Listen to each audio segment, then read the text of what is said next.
In this class, we are going to see about multivibrators.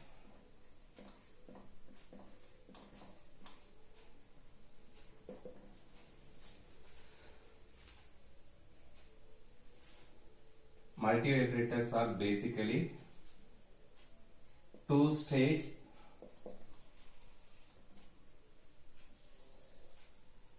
switching circuits. Two-stage switching circuits.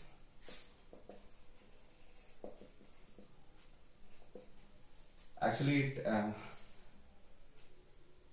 changes its state continuously. That is high state to low state and low state to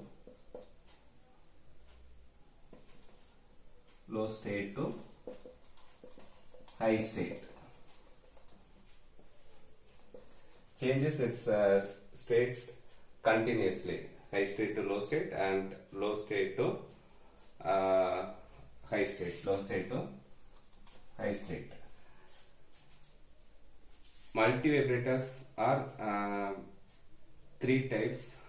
There are three types of multivibrators.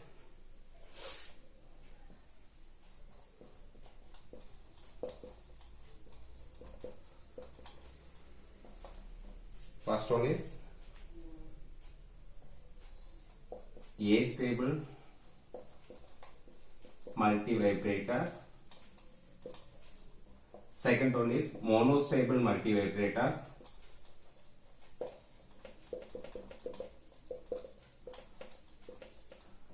Third one is bistable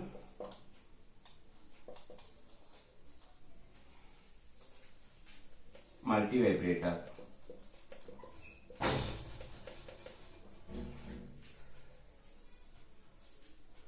In this class, we are going to see about astable multivibrator.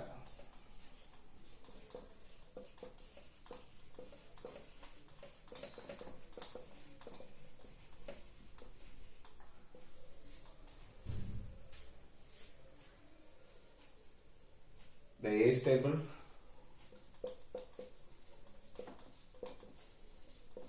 are free running oscillator.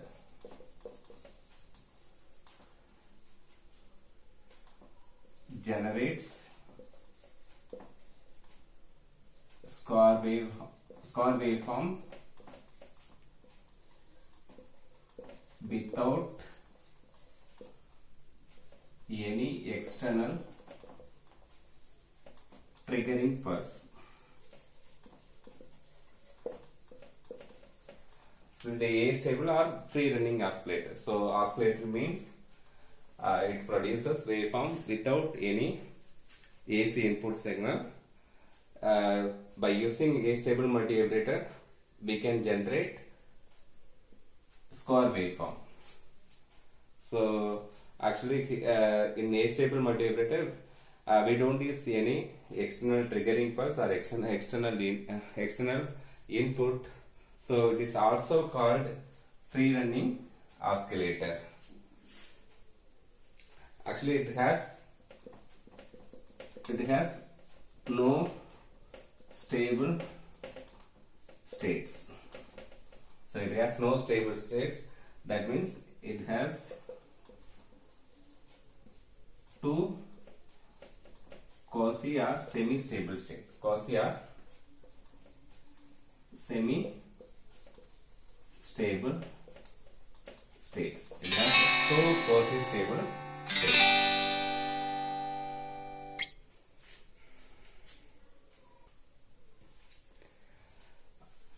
Let me see the circuit diagram of astable multivibrator.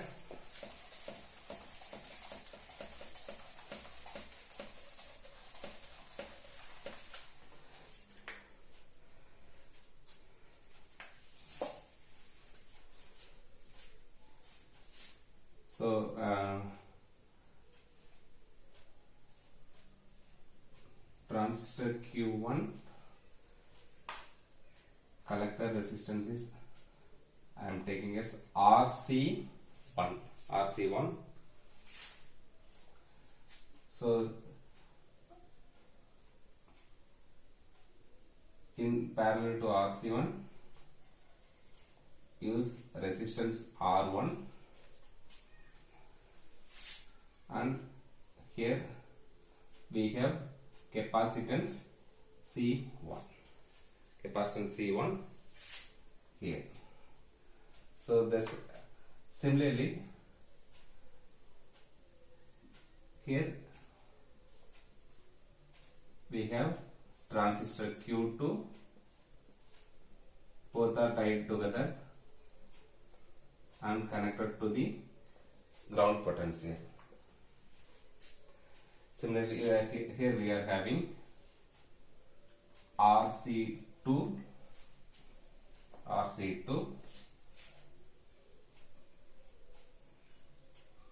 parallel we have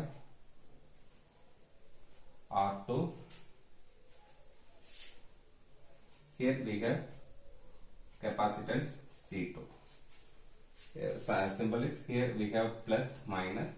Similarly, here we have plus minus.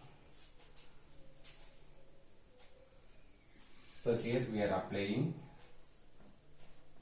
supply voltage plus VCC. So we are connecting collector of Q1 to the base of transistor Q2 through a capacitance C1. Similarly, we are connecting collector of transistor Q2 to the transistor base of transistor Q1 through a capacitance C2. So this is actually circuit diagram of A stable multi vibrator.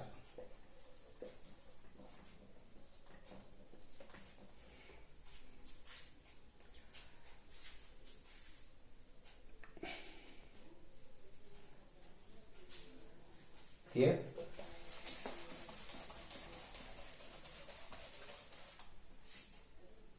we are using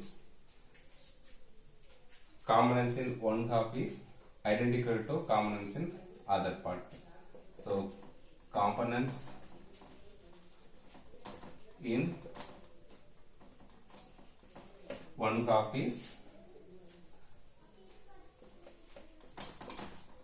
identical to the components in other part.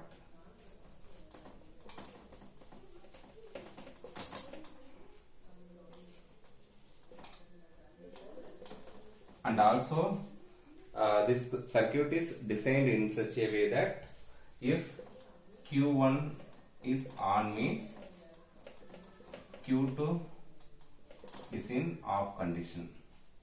Q2 is in off condition, and if Q1 is off means Q1 is on condition. So which means one transistor, either Q1 or Q2, on at a time.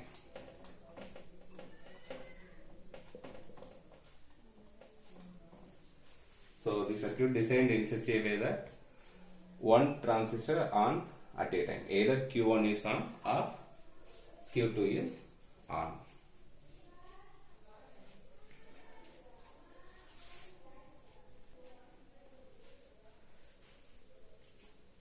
And note,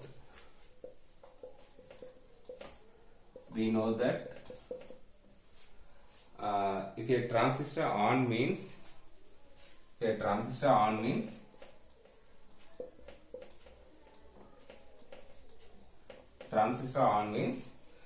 its collector to emitter and base to emitter voltage, that is VCE and VBE. If transistor on means both we know that base to emitter and base to collector junctions are forward biased. So on condition means VCE and VBE are in saturation voltage. So which is approximately 0.2 volt.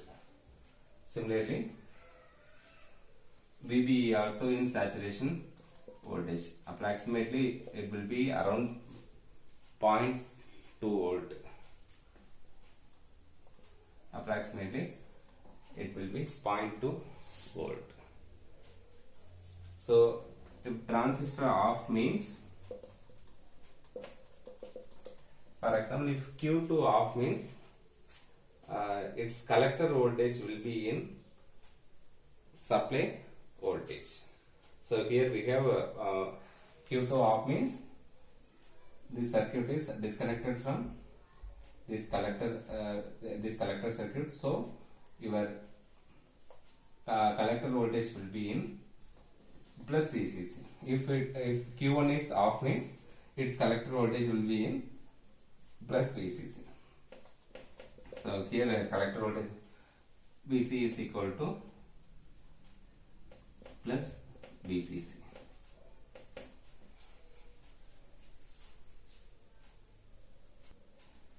So in order to understand operation of a stable multivibrator, we must know these conditions. So let me see the operation of a stable multivibrator with the help of waveforms. So actually this circuit generates square waveform. So a stable multivibrator generates a square waveform in the both the collector Q1 and Q2. In VC1 also we are having square waveform. Similarly in VC1 also we are having square waveform. So let me see the operation.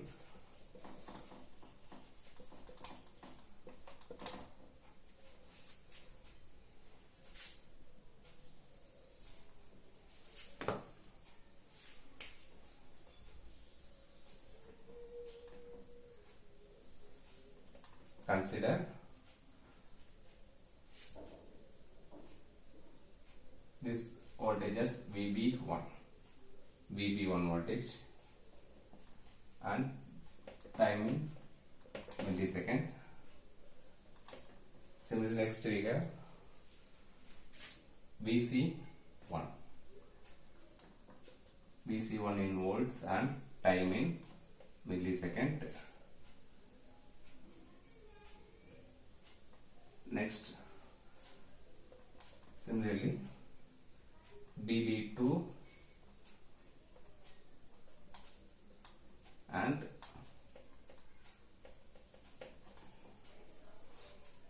finally you have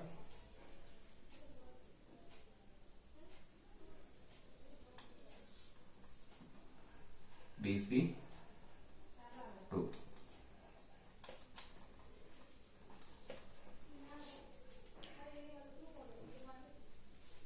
So we know that one transistor on at a time. Initially I am assuming Q1 is on and Q2 is off. So Q1 is transistor on and Q2 is off. So we know that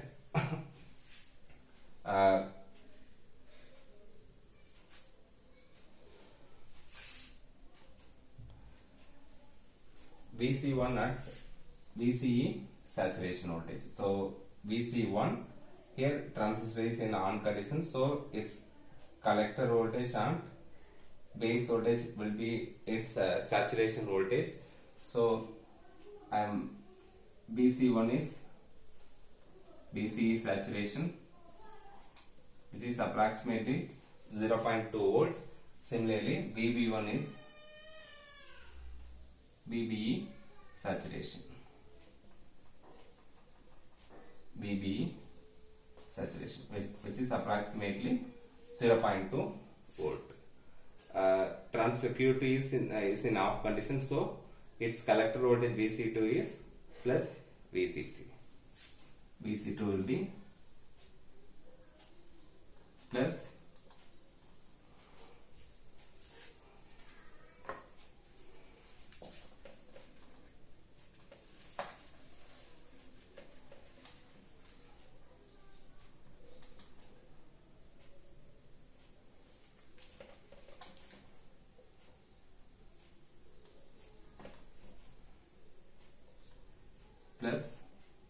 VCC, where VC2 is plus VCC and this is your VB1, VB2. So initially assume Q1 is on and Q2 is off. This VB1 is VB saturation and VC1 is VCH saturation, since transistor Q1 is in on condition and transistor Q2 is off, so your VC2 is plus VCC. Your VC2 is plus VCC. That time you see the diagram.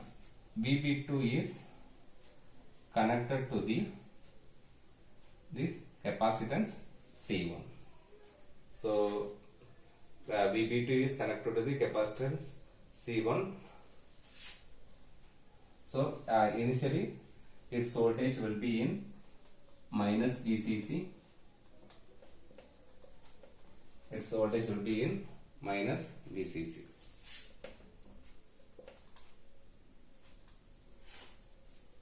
Then it charging towards the value of plus VCC through the time constant tau is equal to R1 C1. I am taking this time period as T2. I am taking this time period as T2. So once it reaches BBE saturation value, BBE saturation,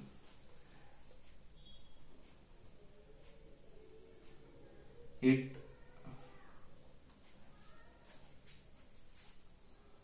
driven Q2 is in on condition, so which means it actually the Q2 will become on condition.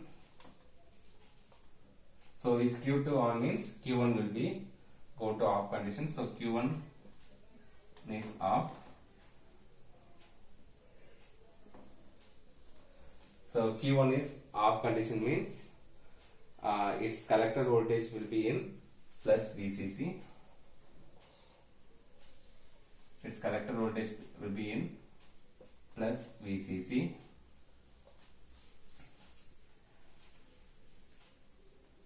Q2 is off, so its base voltage will be saturation and collector voltage will be in BCE saturation. So saturation voltage is around 0.2 volt.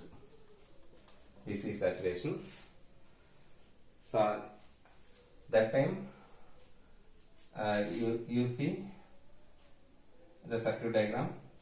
The VB1 is connected to this C2 and R2. So this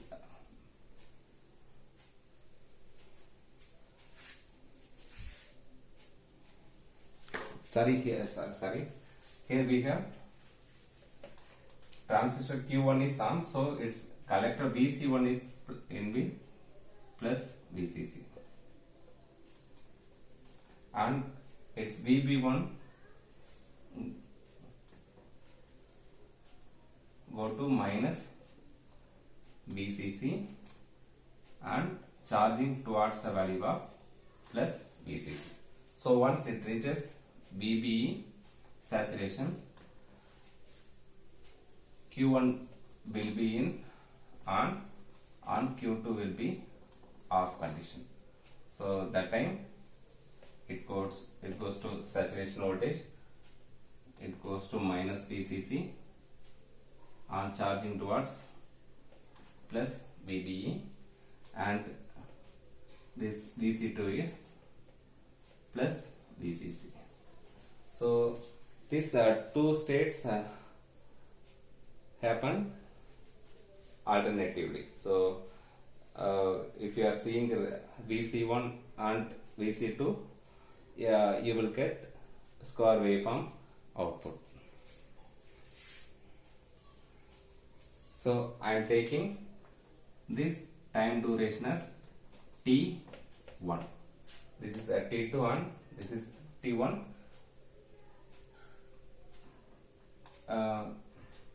So total time period is T. Total time period is T. So our aim is to calculate frequency of oscillation.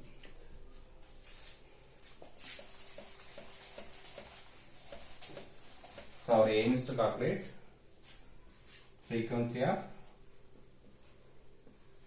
oscillation,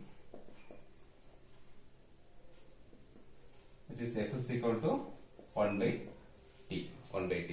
So it is equal to 1 by T1 plus T2. 1 by T is nothing but T1 plus T2.